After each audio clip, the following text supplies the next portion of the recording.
여호와여, 주께서 죄악을 지켜보실진대 주여 누가 서리이까? 그러나 사유하심이 주께 있음은 주를 경외하게 하심이니이다. 나 곧 내 영혼은 여호와를 기다리며 나는 주의 말씀을 바라는도다. 아멘. 거룩하신 하나님, 감사합니다. 오늘도 하나님의 백성을 향한 인자하심과 풍성한 속량을 베풀어 주시니 감사합니다. 우리를 죄에 함몰되지 않게 하시고 의의 옷을 입히시며 하나님의 자녀로 삼아 주셨사오니 그 권세를 믿고 나아가 누리는 자들 되게 하여 주옵소서.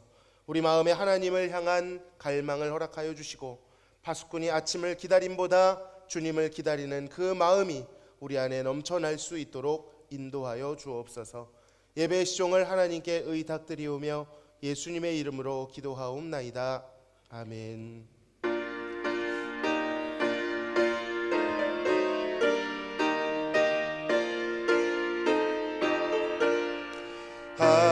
하나님의 크신 사랑 하늘에서 내리사 우리 맘에 항상 계셔 온전하게 하소서. 우리 주는 자비하사 사랑 무한하시니 두려워서 떠는 자를 구원하여 주소서. 걱정 근심 많은 자를 성령 감화하시며 복과 은혜 사랑마다 평안하게 하소서. 처음과 끝이 되신 항상 인도하셔서 마귀 유혹받는 것을 속히 끊게 하소서. 전능하신 아버지여 주의 능력 주시고 우리 맘에 임하셔서 떠나가지 마소서. 주께 영광 항상 돌려 천사처럼 섬기며 주의 사랑 영영토록 찬송하게 하소서. 우리들이 거듭나서 의무 없게 하시고 주의 크신 구원받아 온전하게 하소서. 영광에서 영광으로 천국까지 이르러 크신 사랑 감격하여 경배하게 하소서. 아멘. 여호와여, 주의 백성에게 베푸시는 은혜로 나를 기억하시며 내가 주의 택하신 자가 형통함을 보고 주의 나라의 기쁨을 나누어 가지게 하사 우리가 우리의 조상들처럼 범죄하여 우리의 조상들이 애굽에 있을 때 주의 기이한 일들을 깨닫지 못하며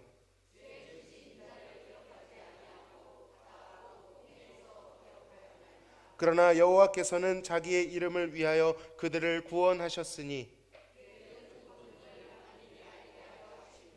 이에 홍해를 꾸짖으시니 곧 마르니 그들을 인도하여 바다 건너가기를 마치 광야를 지나감 같게 하사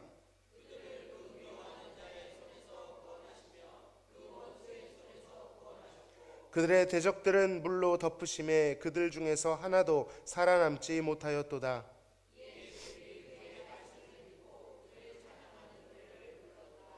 아멘. 전능하사 천지를 만드신 하나님 아버지를 내가 믿사오며 그 외아들 우리 주 예수 그리스도를 믿사오니 이는 성령으로 잉태하사 동정녀 마리아에게 나시고 본디오 빌라도에게 고난을 받으사 십자가에 못 박혀 죽으시고 장사한 지 사흘 만에 죽은 자 가운데서 다시 살아나시며 하늘에 오르사 전능하신 하나님 우편에 앉아 계시다가 저리로서 산자와 죽은 자를 심판하러 오시리라. 성령을 믿사오며 거룩한 공회와 성도가 서로 교통하는 것과 죄를 사하여 주시는 것과 몸이 다시 사는 것과 영원히 사는 것을 믿사옵나이다. 아멘.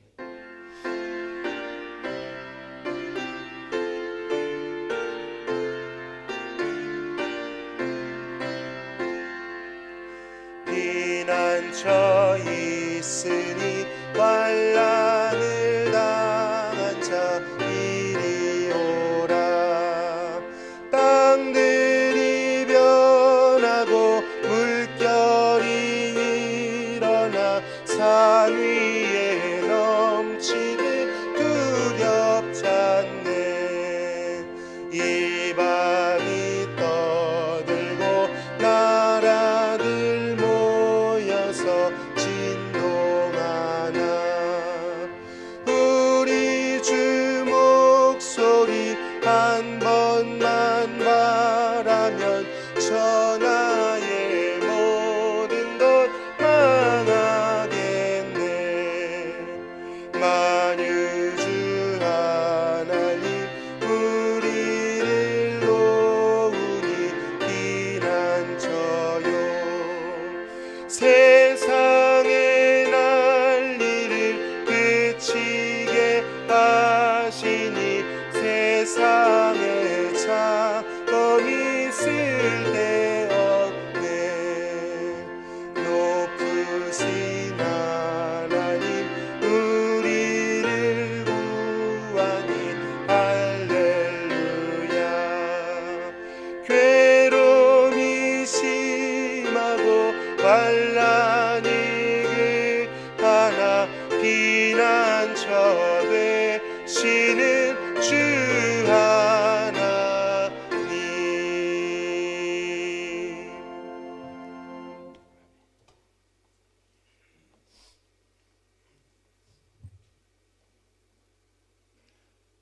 어제나 오늘이나 영원토록 변함없으신 여호와 하나님 아버지, 하나님의 택한 백성들을 지키시고 인도하시고 지금까지 지켜주신 하나님 아버지 감사드립니다. 하나님, 내게 너희들에게 복 주심하고 약속하신 거룩한 복된 주일, 이렇게 거룩한 제단에 나와서 하나님께 머리 숙여 예배드릴 수 있도록 인도하여 주시니 감사합니다. 사랑의 하나님 아버지, 하나님 아버지께서는 하나님의 택한 자들에게 하는 은혜를 부어주셨지만 우리는 그 은혜를 저버리고 세상을 바라보며 살아왔음을 고백합니다. 오직 여호와 하나님만을 바라보라고 했사온데 허물과 죄로 지었던 우리들을 이 시간에 머리 들기 전에 우리들의 허물과 죄를 사하여 주시옵소서.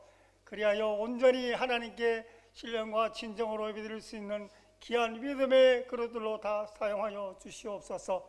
사랑의 하나님 아버지, 하나님 뜻이 계셔 귀한 곳에 하나님의 대화 교회를 세우시고 오늘 있기까지 인도하신 하나님 아버지 감사합니다.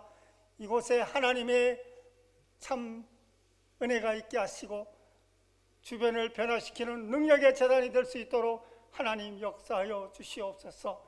이 교회를 이끌어 가시는 당회자 목사님 능력의 장중에 붙들어 주시고 영역간의 강건함을 주시사 모세에게 들려주셨던 능력의 지팡이를 들려주셔서 교회와 양자들을 잘 인도하실 수 있도록 성령님 친히 인도하여 주시옵소서. 또한 두 분 전도사님, 강도사님 귀한 재단에 보내주셔서 감사합니다.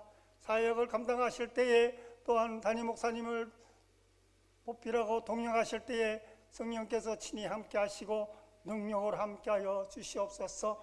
주일학교를 위해 기도합니다. 어린 생명들이 이제 새 학기를 시작하고 또 새 출발을 합니다. 또 사회를 새 출발하는 자녀들도 있습니다. 이들의 길을 하나님께서 인도하여 주시옵소서.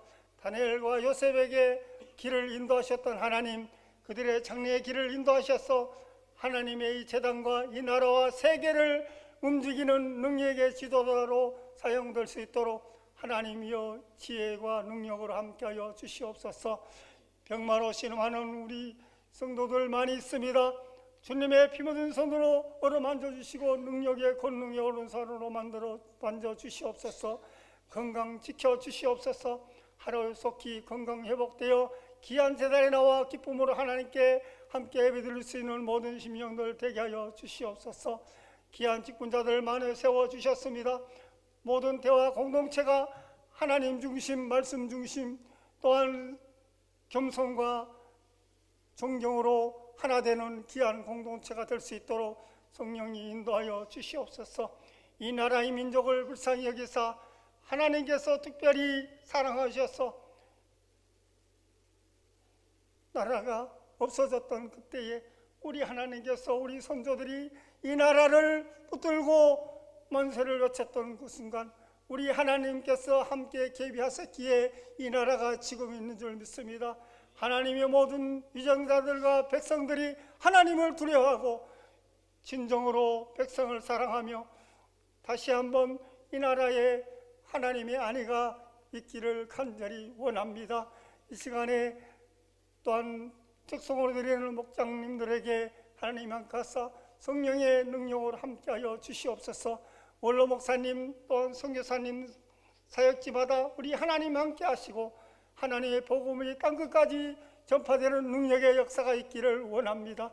이 시간에 귀한 사자 목사님 말씀 들려 세워주셨사오니 권능의 말씀, 생명의 말씀 선포하실 때에 권능의 능력으로 함께하여 주시옵소서.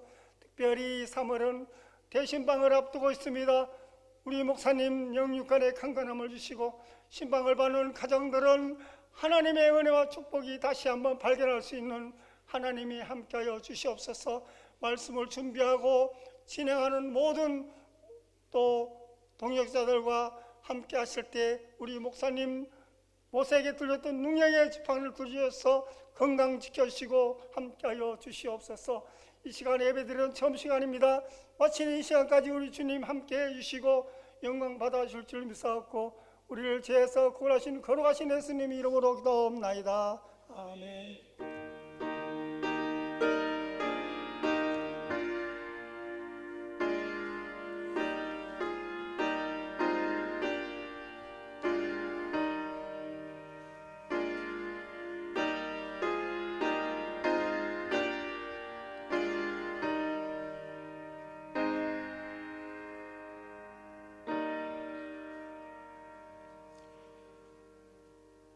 함께 나누실 하나님의 말씀 창세기 11장 1절에서 4절까지의 말씀입니다. 창세기 11장 1절에서 4절까지의 말씀 우리 큰 소리로 다 함께 봉독하시겠습니다. 온 땅의 언어가 하나요 말이 하나였더라. 이에 그들이 동방으로 옮기다가 신할 평지를 만나 거기 거류하며 서로 말하되 자 벽돌을 만들어 견고히 굽자 하고 이에 벽돌로 돌을 대신하며 역청으로 진흙을 대신하고 또 말하되 자 성읍과 탑을 건설하여 그 탑 꼭대기를 하늘에 닿게 하여 우리 이름을 내고 온 지면에 흩어짐을 면하자 하였더니 아멘. 이 시간 8에서 13목장 목장장님들 권찰님들 나오셔서 하나님께 찬양 드리시겠습니다.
아멘. 하나님께 영광의 박수를 돌리겠습니다. 아직 들어가지 마시고요. 네, 지난번처럼 우리 올 한 해 8에서 13목장까지 섬겨주실 목장장님들과 권찰님들이십니다. 격려의 박수로 잘 부탁드린다라고 격려하도록 하겠습니다. 감사합니다. 네.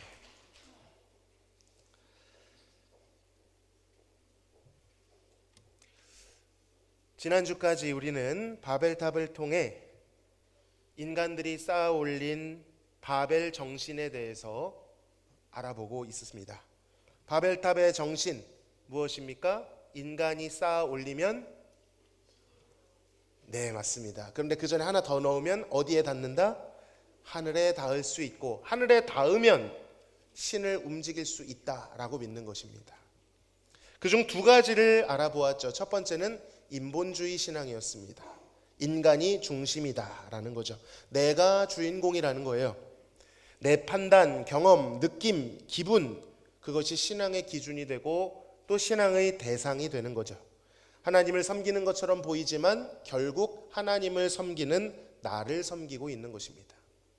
두 번째는 기복주의 신앙이었지요. 복 되신 하나님과 사랑의 관계 안에서 누리는 자연스러운 복이 아니라 오직 그 복을 받을 복에만 관심이 쏠려 있는 것, 마치 하나님을 자판기를 대하듯이 내가 일정 대가를 치르고 원하는 것을 얻어내는 거래와 같은 관계를 맺는 것입니다. 이건 역시 하나님을 섬기는 것이 아니라 하나님을 통해 채워질 나의 욕심을 섬기는 것이고, 성경은 이러한 것을 우상숭배다라고 말씀합니다. 자, 오늘 세 번째로 알아볼 것은 율법주의 신앙입니다. 무엇이라고요? 율법주의 신앙. 그동안 나누었던 인본주의, 기복주의, 그리고 오늘 살펴볼 율법주의는 다 다른 것처럼 보이지만 사실은 같은 것입니다. 이를테면 같은 나무 뿌리에서 자란 다른 가지 같은 것이죠. 같은 뿌리에서 자란 다른 가지라도 열매는 어때요? 같은 열매가 맺어집니다. 이 세 가지 공통된 뿌리가 무엇일까요? 바로 나 자신이죠. 내가 쌓아 올린 것을 의미하는 것입니다. 특히 오늘 살펴볼 율법주의는 앞에 나오는 인본주의, 기복주의가 아주 정교하게 결합되어 있는 종합 선물 세트 같은 것입니다. 선물은 아니죠. 종합 세트입니다. 유독 이 율법주의는 구별하기가 쉽지가 않습니다. 왜냐하면 아주 세련된 포장지로 포장되어 있기 때문이죠. 얼핏 보면 좋아 보입니다. 고결해 보이고 남달라 보이고 세련돼 보일 수 있어요. 남다른 열심, 남다른 경건의 모습이 나타나기 때문에 충분히 이것으로 남을 속일 수도 있고, 심지어는 누구도 속일 수 있을까요? 스스로 나 자신도 잘하고 있다라고 속일 수 있습니다. 이것이 주는 성취감이 있거든요. 자, 이 율법주의는 좀 자세히 들여다봐야 되는데요. 오늘은 본격적으로 살펴보기 전에 장애물을 하나 제거하는 시간을 갖도록 하겠습니다. 그 장애물이 뭐냐면 율법주의라고 하면 잘 안 와닿는다는 거예요. 뭐 문제가 있다고 하니 알겠는데, 그래도 율법주의는 율법을 잘 지키자는 쪽입니까? 지키지 말자는 쪽입니까?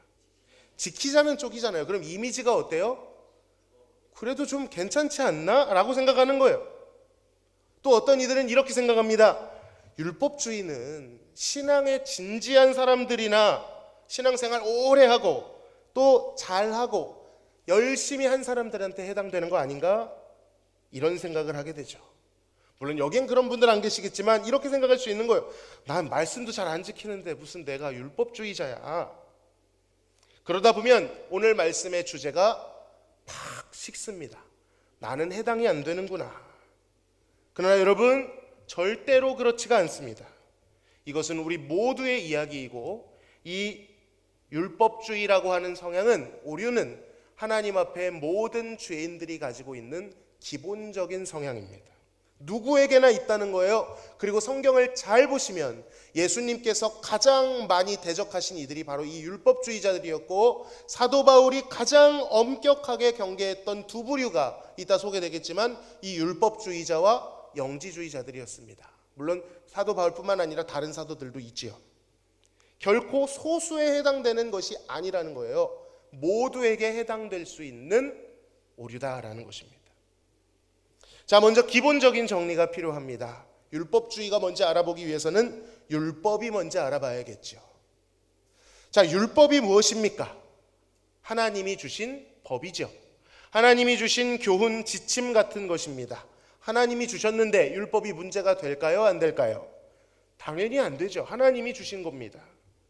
성경은 율법 자체를 긍정하고요. 시편 119편을 보면 하나님의 율법이 얼마나 복되고 아름다운지 무려 176절이라고 하는 어마어마한 양으로 찬가를 부르고 있습니다. 바울은 로마서 17장 12절에서 율법이 거룩하고 계명도 거룩하고 의롭고 선하다 분명하게 선언을 했습니다. 하나님이 주신 이 율법에는요, 하나님의 성품이 나타나요. 하나님의 속성이 나타납니다. 거룩하심, 사랑, 진실하심, 선하심, 공의로우심 등등 하나님이 어떠하신지를 사람의 언어로 또 우리의 인생의 삶의 언어로 잘 드러내주고 있습니다. 자, 바로 이것이 율법의 첫 번째 기능입니다. 뭐예요? 자, 어려운 주제니까 오늘은 이렇게 율법의 첫 번째 기능 하면 여러분이 빠밤 하시는 거예요. 자, 율법의 첫 번째 기능. 네, 아이고 죄송합니다. 그것은 하나님이 어떤 분이신지를 알려준다는 것입니다. 자, 이런 겁니다. 하나님이 거룩하라라고 말씀하시죠. 왜 그럴까요? 하나님이 거룩하시기 때문입니다. 하나님이 용서하래요. 원수들까지도 용서하래요. 왜 그럴까요? 하나님이 그렇게 용서하시는 분이라는 뜻이에요.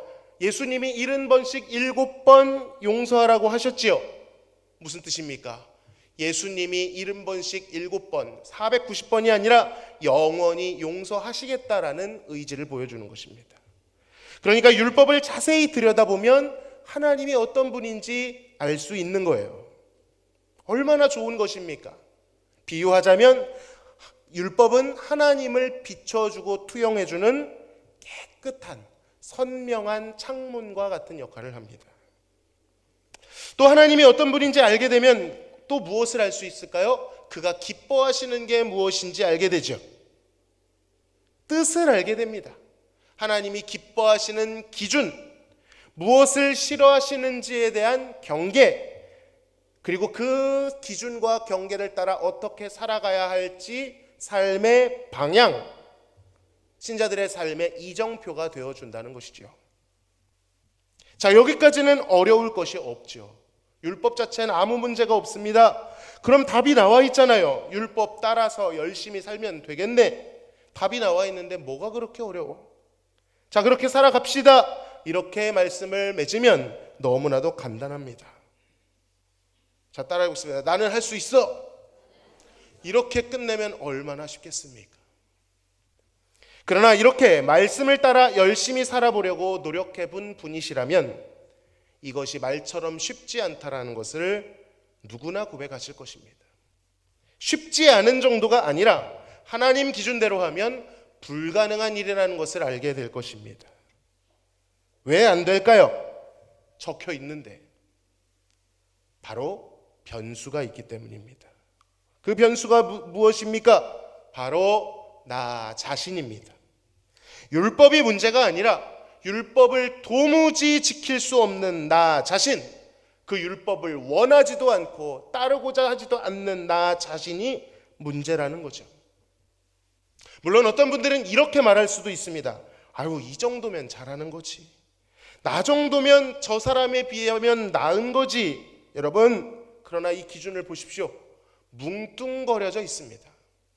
눈대중의 기준이에요. 눈대중이 뭔지 아시죠? 정확히 몇 센치를 재는 절대적 기준이 아니라 이 정도면이라고 하는 눈대중의 기준을 가지고 있다는 거예요. 비교급입니다. 내가 쟤보다는 낫잖아. 다 대체로 이 정도 신앙생활 하는 사람은 없잖아. 이런 생각을 우리가 갖고 있다 보니 우리가 하나님의 율법을 지킬 수 없다는 사실에 대해 와닿지 않는 겁니다. 그러나 여러분, 이것은 룰 자체를 벗어난 겁니다. 누가 올림픽에서 달리기를 하는데 정확한 기록을 재지 않고 이 정도면 빠른 거 아닌가요? 라고 말한다면 여러분 그것을 인정하시겠습니까? 도무지 용인할 수 없을 것입니다. 성경이 말하는 기준과 상관없이 기준을 자신에게 맞게 낮추어 버리는 거예요. 물론 자기는 그렇게 생각할 수 있겠지만 그것은 본인의 생각일 뿐 하나님의 율법이 요구하는 기준, 그 절대적인 기준에는 전혀 상관이 없는 것입니다. 율법은요, 그저 착하게 살아라, 남들보다 노력하면 그 노력이 가상하니 인정해 주겠다, 이런 식으로 말씀하지 않습니다. 하이델베르크 교리문답에 대해서 말씀드리면 하이델베르크 교리문답에서는 이렇게 말합니다. 율법이 무엇을 요구하는가? 따라 하시겠습니다. 완전함을 요구한다. 그렇습니다, 여러분. 완전함을 요구합니다. 누가 볼 때의 완전함일까요? 하나님이 보실 때의 완전함이에요. 신적인 기준을 요구하시는 거예요. 하나님 보시기에 하나의 오점도 없고 흠결도 없는 상태, 겉모습뿐만 아니라 마음까지, 마음속에 숨겨놓은 나만 아는 속내, 아니요 나도 모르는 동기와 중심까지도 완전하는 것을 요구하십니다. 왜 그런가요? 율법은 누구를 투영하기 때문에? 하나님의 완전함을 투영하기 때문입니다. 우리가 지킬 수 없다고 해서 율법의 기준을 끌어내리거나 율법의 기준을 희미하게 만들어 뿌옇게 만들지 않습니다. 모두가 지킬 수 없으니 그 정도면 잘하는 것이다, 이렇게 축소시키지도 않아요. 여기서 우리는 숨이 턱 막히죠. 하나님 너무하신 것 아닙니까? 우리가 할 수 없는 것을 요구하시고 불합격하면 사망이라니, 심판이라니 정말 부당하십니다. 항변하고 싶은 마음이 우리의 마음에 솟구쳐 오릅니다.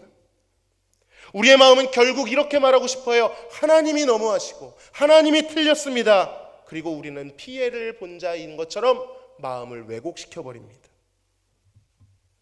그러나 여러분, 사실은 그렇지 않습니다. 원래 이 율법이 요구하는 순종, 아니요 애초부터 율법이라고 하는 조문이 필요가 없을 정도로 이 순종이라고 하는 것은 인간들에게 자연스러운 것이었습니다. 율법은 모세 시대에 주어진 것이지만 태초에 하나님께서 인간들을 지으셨을 때 이 율법의 조문이 필요 없을 정도로 하나님과의 완전한 관계를 맺었다는 거예요. 기꺼이 하나님께 순종하고 하나님의 법을 즐거워하는 존재들이었습니다. 인간들의 순종은 마치, 숨을 한번 쉬어보시겠어요? 어떻게, 자연스러우십니까? 부자연스러우십니까? 부자연스러우신가요? 네, 제가 부비동염이 있어서. 네. 숨을 쉬는 게 자연스럽습니까? 부자연스럽습니까? 자연스럽죠. 마치 이들의 순종은 숨을 쉬는 것처럼 자연스러운 것이었습니다. 반대로 하나님 앞에 불순종하고 반역한다는 것은 숨을 참아 보시죠. 자연스러우십니까? 부자연스럽고 불편합니까? 그렇습니다. 이들에게 있어 불순종과 반역은 숨을 참는 것처럼 부자연스럽고 불편한 것이었습니다. 우리와 반대죠. 그런데 이 아담이라고 하는 자가 그 어려운 것을, 그 부자연스러운 것을 해냈습니다. 하나님의 말씀을 호흡과 같이 순종한 것이 아니라 뱀의 말에 숨을 참듯이 억지로 순종함으로 말미암아 전혀 다른 존재가 되어버렸습니다. 하나님의 영광 안에서 그 영광을 누리며 안식을 누리던 인간들이 이제는 그 영광에서 탈락되었습니다. 도저히 하나님의 영광에 이르지 못하고 볼 수 없는 자들이 되었어요. 하나님을 기뻐하고 그 말씀에 순종할 수 있는 능력도 잃어버렸습니다. 하나님이 기뻐하시는 것을 우리도 기뻐할 수 없게 되었어요. 오히려 반대로 자기 마음대로 하나님 없이 정욕과 욕심에 따라, 본성에 따라 사는 것이 마음속에 자연스러워져 보였습니다. 반대가 되었어요. 여러분의 느낌 그대로입니다. 하나님 말씀에 순종하는 것이 이제는 자연스럽습니까? 부자연스럽습니까? 솔직히 여러분의 본성을 따라 사는 것이 쉽나요? 하나님 말씀을 따라 사는 것이 쉽나요? 난 하나님 말씀대로 사는 것이 쉬운데요? 존경합니다. 그러나 여러분, 누구나 이 자리에 있는 누구나 고백하는 것은 내 마음에 원하는 대로 내 욕심대로 사는 것이 숨을 쉬듯이 편안하게 느껴질 것이고, 하나님 말씀대로 사는 것이 숨을 참듯이 버겁고, 때로는 그 숨을 오래 참으면 심장이, 마음이, 답답함이 터질 것 같은 저항감을 느끼게 되었다는 것입니다. 하나님을 마음에 두기 싫어해요. 단순히 못 지키는 정도가 아닙니다. 말씀을 지키고 싶은데 못 지켜요, 이 정도가 아니에요. 더 솔직히 적나라하게 드러내면 우리는 어떤 존재입니까? 하나님을 마음에 두기 싫어하고, 하나님을 부당하다 말하고 싶어하고, 하나님으로부터 떠나고 싶어하는 죄인의 본성이 있다는 것입니다. 원래부터 그랬던 것이 아니라 인간의 타락으로 인하여 하나님의 말씀과 율법의 요구에 완전히 무능한 존재가 되어버렸다는 거예요. 율법은 여전히 선하게 비치고 있어요. 율법은 여전히 하나님과의 순종 안에서 교제할 수 있도록 비춰지고 있는데 우리가 변질되었다는 거예요.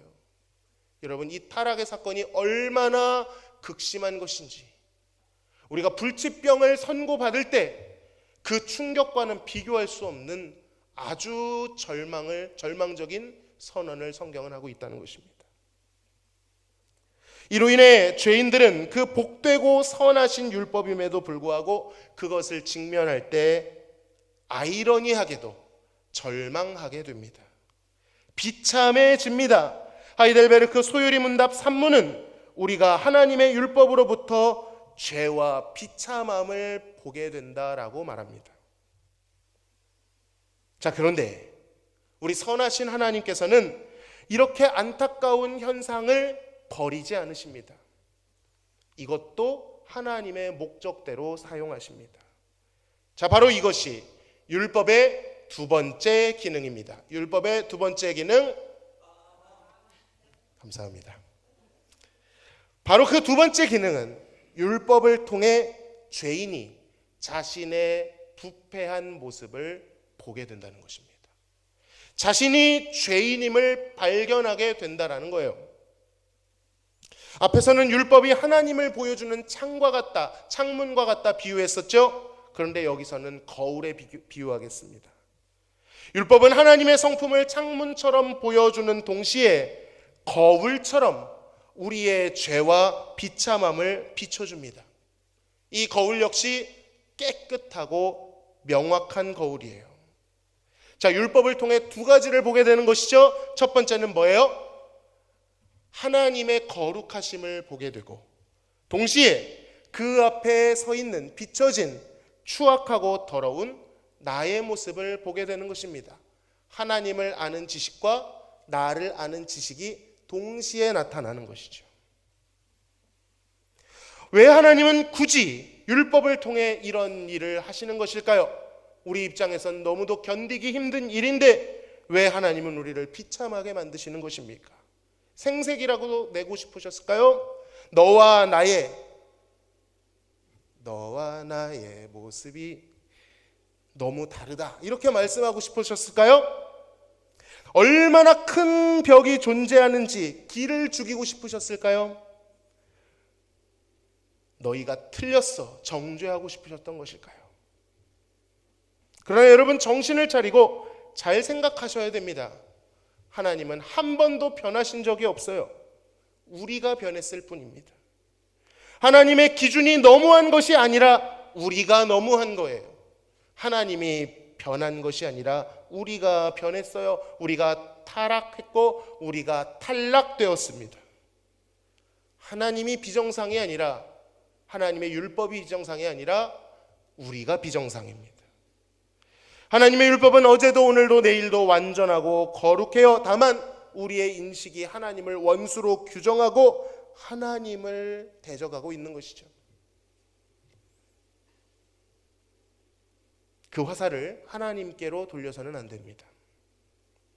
자, 우리는 하나님의 율법이 여전히 선하다라는 신뢰를 회복하고 이 과정을 통해 과연 하나님은 율법을 통하여 우리에게 무엇을 원하시는지, 어떤 일을 행하시는지를 잘 봐야 됩니다. 하나님께서 율법 앞에 절망을 느끼게 하신 이유가 무엇일까요? 무슨 뜻입니까? 이 길이 맞다 아니답니까? 아니라는 거예요. 이 방법으로는 구원을 얻을 수 있다는 것입니까? 없다는 것입니까? 없다는 거예요.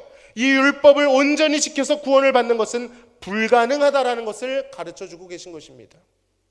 죽었다 깨나도 율법에 할 수 없는, 율법을 온전히 지킬 수 없는 우리의 무능함을 보라는 거예요. 누구에 대해서 절망하라는 겁니까? 나에 대해서 절망하라는 거예요. 그러니까 여러분 꼭 기억하십시오. 율법이 우리에게 내심 바라는 것은 하나님께 최선을 다해 순종하기를 바라면서도 그 앞에 우리가 무능한 자라는 사실을 더욱 깊이 깨닫기를 원한다는 것입니다. 그것이 성경의 의도예요. 하나님께 항복하라는 것입니다. 하나님 좀 기다려 보세요. 조금만 있으면 다 지킬 수 있을 것 같아요. 조금만 더요. 다음번엔 가능할 거예요. 이런 접근 방식을 버리고 두 손 들고 주님 앞에 항복하라는 거예요. 주님, 제 힘으로는 도무지 하나님의 거룩한 율법을 지킬 수가 없습니다. 조금만 더 하면 할 수 있는 모자람의 문제가 아니라, 기회만 더 있으면 할 수 있는 것이 아니라, 저로는 아무리 많은 시간, 아무리 많은 기회가 주어진다 해도 도무지 율법을 지킬 수가 없습니다. 의롭게 될 수가 없습니다. 구원을 얻을 수가 없습니다. 하나님 앞에 저는 무능한 존재요, 비참한 존재입니다. 하나님을 마음에 두기 싫어하는 하나님의 원수입니다. 그러므로 하나님의 자비와 하나님의 긍휼이 아니면 저는 아무런 소망이 없습니다. 이전에는 나에게 기대봤어요. 내가 일주일을 어떻게 살았느냐에 의존해서 하나님께 나아갈 옷을 만들려고 했습니다. 그런데 그 모든 것이 다 부인되고 뭐에만 기대는 거예요? 하나님의 자비와 하나님의 긍휼에만 기대는 것입니다. 나를 불쌍히 여기소서. 주 나를 외면하시면 나 어디 가오리까? 항복하라는 것입니다. 그것이 바로 율법이 우리에게 절망하라는 의미입니다. 그런데 여러분, 이것을 뒤집어 생각하면 어떤 의미가 되지요? 우리에게 절망하라는 의미는 오직 하나님께만 소망하라는 뜻인 줄로 믿습니다. 하나님께만 소망을 두라는 거예요. 율법은 절망만을 말하지 않습니다. 율법은 다시 무너진 죄인에게로, 항복한 자에게로 다가오십니다. 그리고 그들을 버리지 않아요. 새로운 길, 전혀 새로운 길을 제시해 줍니다. 새로운 방향, 새로운 방식, 새로운 주체가 되는 구원의 길을 보여줍니다.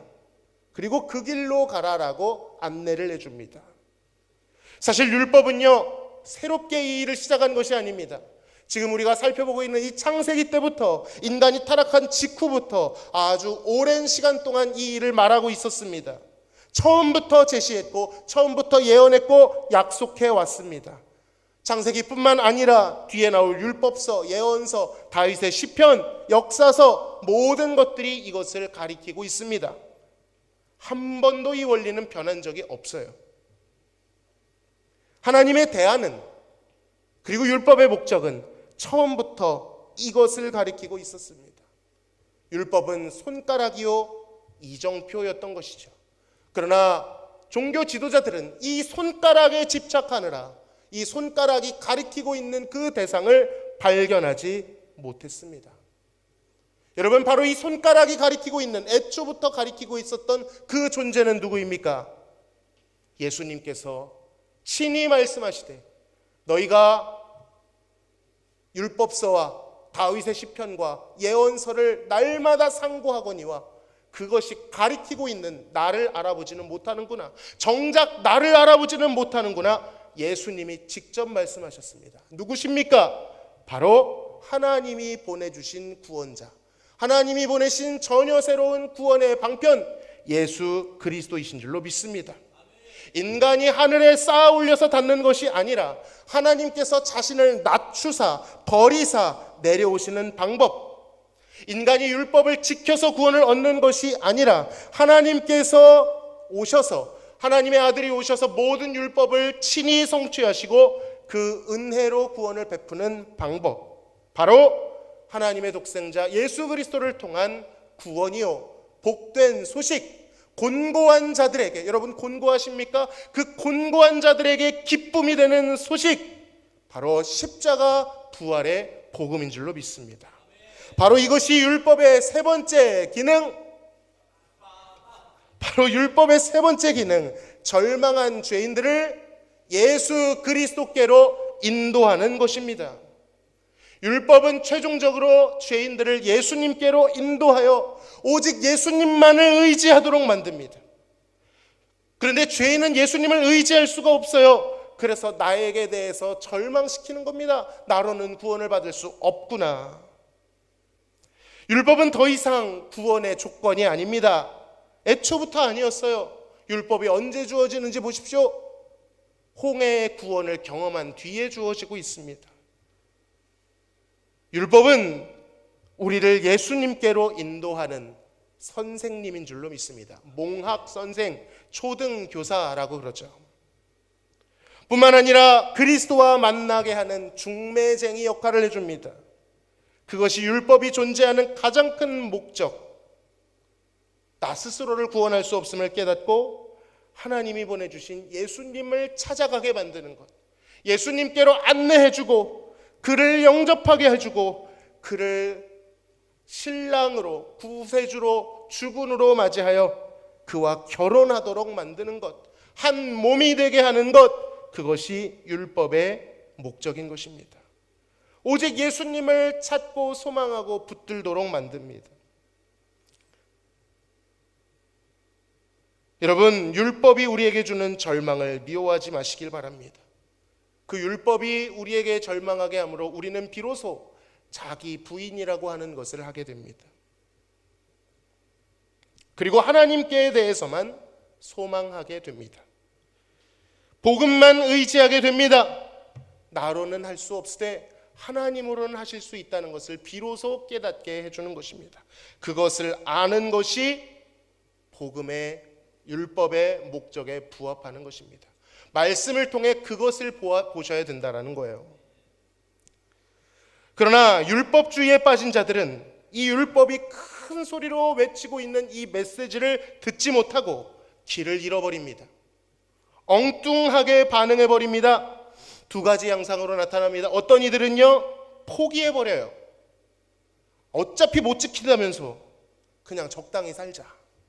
솔직히 나만 못 지키는 것도 아니고 다 못 지킨다면 굳이 애써 지킬 필요가 뭐가 있나?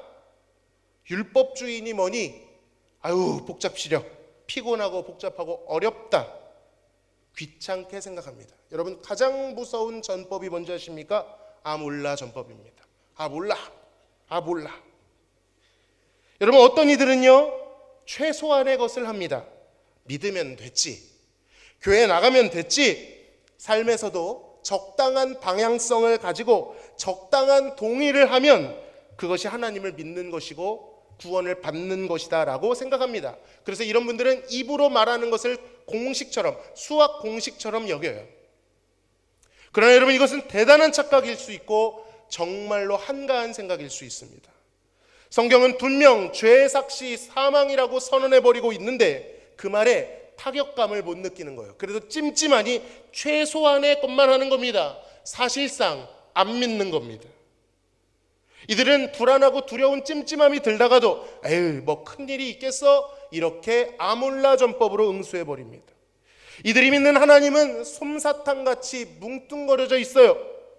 율법 첫 번째 목적이 뭐라고요? 하나님을 보여주는 거잖아요. 그 하나님을 모르니까 자신이 만들어낸 좋은 이미지로 혹은 왜곡된 이미지로 뭉뚱거려 버립니다. 그래도 이렇게 했으니 봐주지 않겠어? 설마 심판이 있겠어? 그것이 하나님이 기준하신 것이라고 생각하지만 사실 누가 세운 기준이에요? 내가 세운 기준, 사람들이 세운 기준입니다. 심판이 있어도 저 먼 미래 막연한 곳에 있겠지. 있어도 나랑 별로 상관이 없을 거고 사실 없으면 더 좋고 이렇게 생각합니다. 여러분, 그런데 한번 생각해 보십시오. 모두가 죄인이니 그 죄의 책임과 심판도 나누어 거질 것이다. 이 생각이 얼마나 어리석은 생각입니까? 여러분에게 그런 일 절대 없길 바라지만 우리 모두가 재앙을 맞이하게 됐다고 해봅시다. 핵폭탄이 터지고 운석이 부딪힌다고 해보세요. 우리 다 같이 그것을 맞이하게 되니 내가 겪는 고통은 적어질 것이라 그렇게 생각하십니까? 모두가 맞이한다고 해도 그 고통은 오롯이 누구의 것이에요? 자기 자신, 개인의 몫입니다. 이것을 알지 못하고 착각해 버린다는 거예요. 여러분, 실제로 이렇게 생각한 사람들이 신약시대에 있었습니다. 율법 자체를 부정하고 방탕과 적당주의와 방종에 빠진 자들이 있었어요. 또 어떤 이들은요, 신비한 영적 지식을 알고 동의하면 그것으로 그 지식에 의해 구원을 얻는 것 충분하다고 생각했습니다. 반율법주의자들과 영지주의자들. 또 어떤 이들은 반대로 반응하기도 합니다. 오늘 우리가 나누는 바로 그 부류죠. 포기하는 것이 아니라 더 집착하고 더 몰두합니다. 좌절하는 것이 아니라 더 열심과 도끼를 풀고 열심히 끝까지 합니다. 나를 부여잡고 내가 무너지는 것을, 성경을 흔들고 있는데, 성경은 죄인의 마음을 흔들고 있는데 무너지지 않기 위하여 꽉 잡고 있습니다. 나는 다르다고 생각합니다. 내가 그 정도로 최악은 아니지 않나? 자신에 대해서 낙관적이고 특별하게 생각합니다. 자신을 증명하려고 합니다. 무엇을요? 내가 옳았음을 증명하려고 해요. 옳게 보이려고 합니다. 그동안 내가 쌓아왔던 이 신앙생활이 무너지는 것을 극도로 두려워해요. 실제로 이러한 자들에게 자신의 비참함을 발견하는 이 경험은요, 지옥 같은 경험입니다. 당연히 나는 천국인데 내가 원래는 지옥의 가장 뜨거운 불구덩이에 던져질 자라는 것을 인정하는 것이 쉽지 않아요. 하나님의 인정이 아니라 하나님의 진노가 나에게 머물고 있다는 것 도저히 인정이 안 됩니다. 열심히 했기 때문이죠. 열심히 하고 있기 때문입니다. 자신이 하나님을 위해 쌓아왔던 헌신과 순종과 경건, 원칙, 열심히 추구했던 옳음, 정당성, 이것을 포기할 수가 없습니다. 더군다나 이것을 부추기는 게 뭐예요? 나랑 도무지 수준이 맞지 않아 보이는 저 사람과 내가 같다라니, 그것이 대단히 수치스럽게 다가옵니다. 내가 저 정도라고? 내가 저들과 같다고? 어떻게 내가 저들과 같아? 나는 솔직히 좀 다르지. 입으로는 얘기 안 합니다. 왜냐? 영적 체면과 그것을 말하는 순간 내가 틀렸다고 드러나는 것. 그러나 마음속에서는 그것을 외치고 있어요. 나를 변호하고 싶어 합니다. 왜 이것이 어렵냐? 겉모습으로는 도무지 나타나지 않아요. 겉모습으로는 겸손과 겸양을 포장하지만 마음속으로는 남다른 헌신과 열정과 도덕성으로 은근히 부자 청년과 같이, 다음 주에 다룰 것입니다만, 자신을 옳게 보이려고 합니다. 겉은 번지를 합니다. 부정적인 언어가 아니에요. 정말 번지를 해요. 깔끔해요. 그러나 예수님은 그러한 자들에게 다가가 누구도 볼 수 없었던 그들을 향하여 속은 썩고 부패한 회칠한 무덤과 같은 자들이다라고 책망하셨습니다. 여러분, 근데 아이러니한 게 뭔지 아십니까? 예수님을 십자가에 내몰았던, 예수님을 십자가에 못 박은 부류, 사람들이 누가 봐도 죄인이라고 했던 혐오스러운 창기와 세리가 아니었습니다. 바로 자신들의 의를 주장하고 존경받고 있던 자들, 아이러니하게도 이 율법주의자들이 예수님을 십자가로 내몰고 그를 십자가에 달아 죽였습니다. 여러분, 바로 이것이 율법주의의 무서움입니다. 율법주의가 무엇입니까? 나를 부인하고 예수님께로 나아가라는 율법의 의도를 알아채지 못한 채 여전히 나를 붙들고 내가 무능하지 않은 것처럼, 괜찮은 것처럼, 잘하고 있는 것처럼 포장하여 내 힘으로 율법을 쌓아 올려 구원을 얻을 수 있다, 하나님께 인정받고 의로워질 수 있다라고 믿는 잘못된 신앙 태도를 말하는 것입니다. 그토록 성경은 너로는 안 된다라고 말하고 있는데 여전히 그 나를 내려놓지 못하고 조금만 더 하면, 남들보다 더 잘하면, 더 쌓으면 될 것도 같은데 자기를 향한 집착과 망상을 버리지 못하고 바벨탑을 쌓듯이 자신의 공로를 통해 주님께 나아가려고 하는 것입니다. 여러분, 얼마나 많이 쌓았냐, 적게 쌓았냐, 그것이 중요한 것이 아닙니다. 여러분이 신앙에 얼마나 관심이 있냐, 관심이 없냐, 그것도 중요한 게 아니에요. 신앙적으로 오래되고 익숙하고 능숙한 자들만 율법주의자가 되는 게 아닙니다. 고인물, 고관여자들만 율법주의자라는 게 아니에요. 반대 성향도 있었다니까요. 영지주의자들과 반율법주의자들, 그들까지 다 말하는 겁니다. 공통점이 뭐예요? 그들은 같은 뿌리 속에서 다른 가지처럼 자랐지만 같은 열매를 맺습니다. 무엇입니까? 그리스도를 도무지 의지하지 못한다는 거예요. 어떤 모양이든 반대 방향이든 결국 열매는 그리스도의 터 위에 서지 못하고 예수님을 의지하지 못하게 만든다라는 거예요. 그것이 바로 율법주의가 갖고 있는 독성입니다. 소수가 아니란 말이죠. 여러분 꼭 기억하십시오. 사도 바울과 신약의 사도들이 싸웠던 부류는 단 두 부류로 응축됩니다.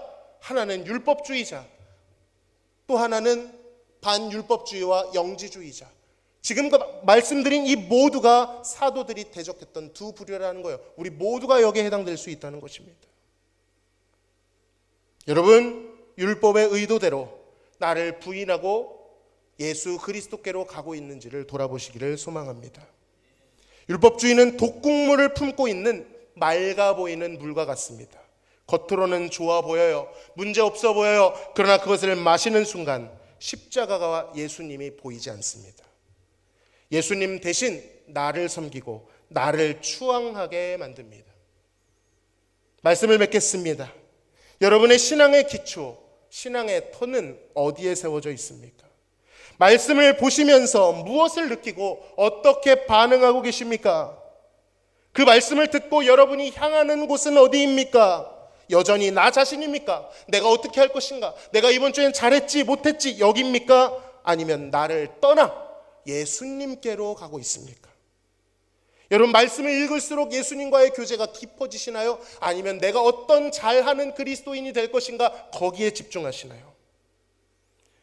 율법을 잘 지키는 나의 육체를 신뢰하십니까? 신앙의 경력을 신뢰하십니까? 오직 그리스도만을 신뢰하십니까? 저는 이 말씀을 보면서 묵상하면서 너무나도 놀랐습니다. 날마다 예수님을 선포하고 예수님에 대해서 말하는데 예수님과 도무지 직접 교제하지 못하는 내 모습, 여전히 그리스도를 어떻게 사랑하고 있는지만을 바라보고 있는 내 모습이 너무나도 많이 있어서 놀랐습니다. 여러분, 다시 한번 인정하고 겸손히 율법 앞에 서 보십시오. 율법의 의도대로, 율법이 큰 소리로 외치고 있는 대로 하나님의 말씀을 통하여 거룩하신 하나님을 직면하고 그 앞에 서 있는 나의 죄됨을 직면하고 그 손가락을 따라 예수님께 가시기를 소망합니다. 나를 부인하고 예수님만을 시인하십시오. 그렇게 되면 율법은 또 다른 아름다운 모습으로 우리에게 다가와 우리를 새로운 국면으로 인도할 것입니다. 어떻게 하나님의 자녀다운 삶으로, 어떻게 하나님의 거룩함을 입은 자녀다운 영광스럽고 품위 있는 삶으로 살아갈 수 있는지를 친절하게 안내해 줄 줄로 믿습니다.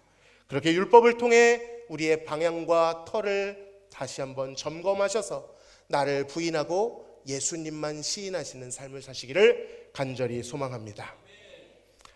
우리 같이 한번 찬양으로 하나님께 영광 돌리고 결단 기도하도록 하겠습니다.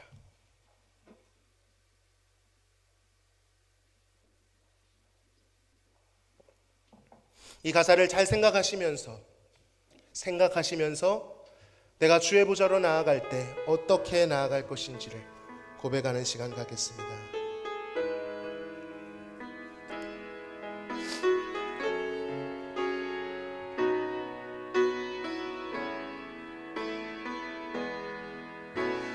주의 보좌로 나아갈 때에 어떻게 나가야 할까? 나를 구원한 주 십자가 그것을 믿으며 가네. 주의 보좌로 나아갈 때에 주의 보좌로 나아갈 때에 나 여전히 부족하나.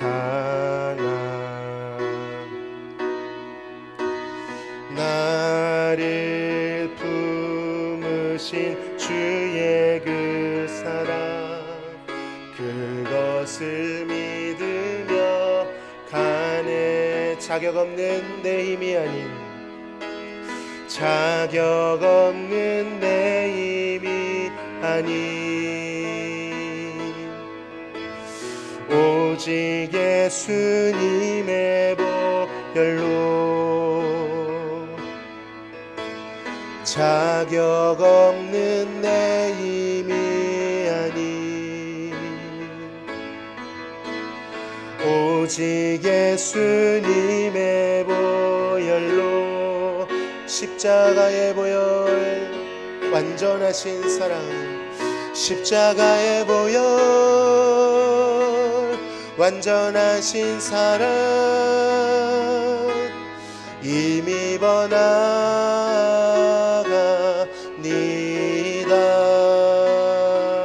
십자가의 보혈 완전하신 사랑 힘입어 예배합니다.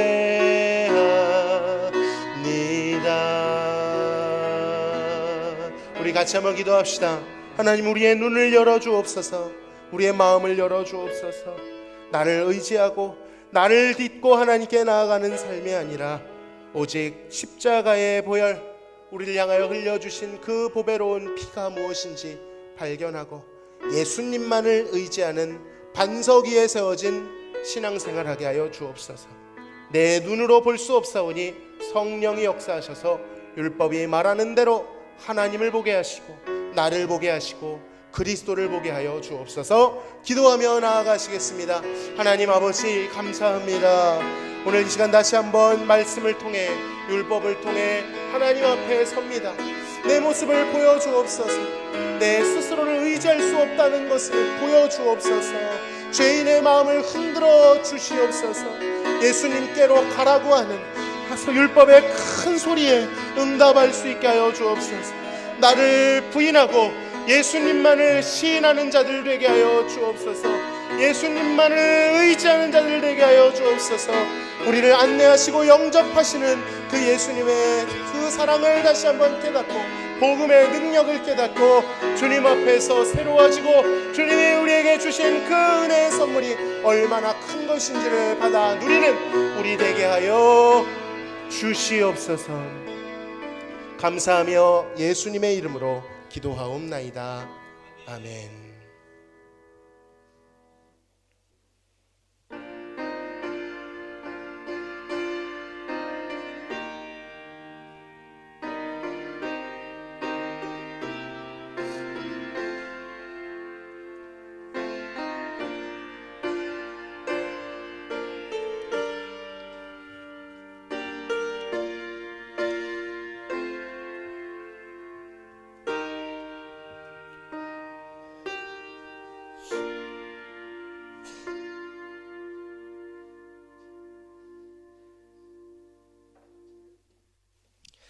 하나님께서 모든 기도 제목과 마음의 소원과 또 신앙 고백을 아실 줄로 믿습니다.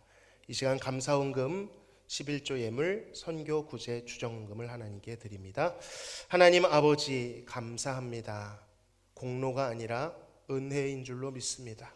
자격 없는 우리들을 살리시고 공급하시고 우리의 삶 속에 가까이 인도하시는 줄로 믿어 이 시간 신앙 고백과 주님께 드린 예물과 마음의 소원, 기도의 제목을 함께 드리오니 연락하시고 응답하여 주시어서 하나님의 신실하심이, 우리를 향한 선하심이 우리의 삶을 통해 가득 넘치고 또한 전파되도록 인도하여 주옵소서.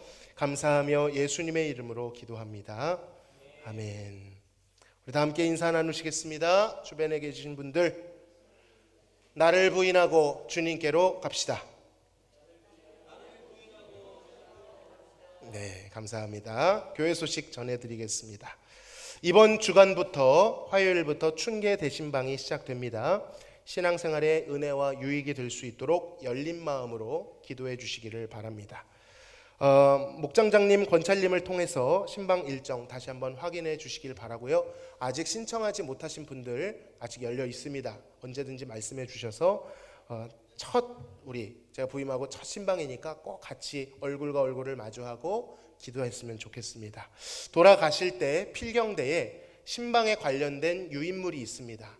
그 미리 작성하셔야 될 것이 있는데 하나씩 노란 봉투 하나씩을 꼭 가져가시기를 바랍니다. 춘계 대청소가 있습니다. 3월 7일 토요일 오후 2시에 영하권으로 팍 떨어지지만 않으면 실시하도록 하겠습니다.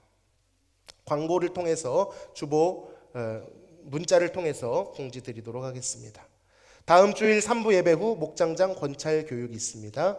동대전 제1로의 시찰회 회집이 3월 3일 11시 대전 동북교회당에서 있습니다. 자, 이번 주일부터 청년부 담당 교역자분이 오셨기 때문에 청년부 자체 예배로 오후 예배를 드리게 되고요. 3부 예배 시에 드립니다. 다만 매달 2주차 태일림 사역이 있을 때는 통합 예배로 같이 드립니다. 김창식 성도님께서 고관절 수술을 받으시고 입원 치료 중에 계십니다. 수술은 잘 되었고 재활 중에 계신데 회복을 위해 기도해 주시기를 바랍니다. SNK 병원에 입원하고 계십니다. 기간별 청원기도 수요예배 특송 주보를 참고하시고요. 모임 광고입니다. 다음 주 2부 예배 후 예수도회 모임 있습니다. 1시 1찬양단에서 모입니다.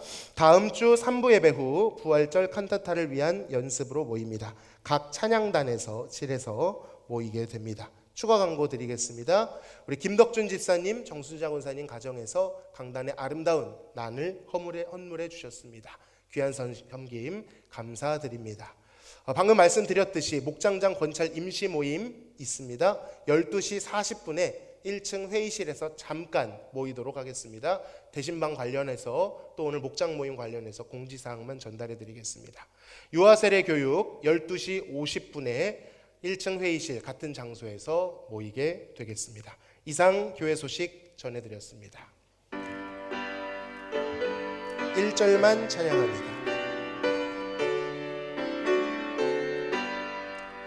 그 참혹한 십자가에 주 달려 흘린 피 샘물같이 늘 흘러서 죄 씻어 주시네.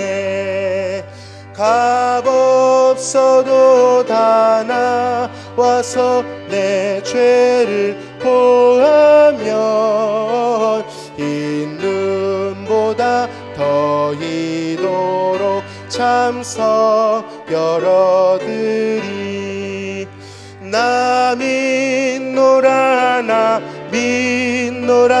그 보혈 공로를 없어도 피 흘리사 날 구원하셨네.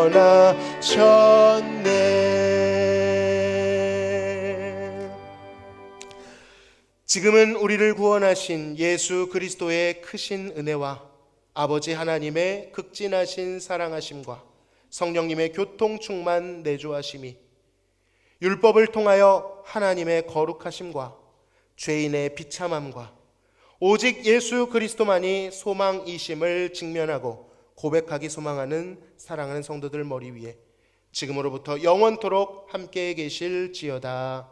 아멘.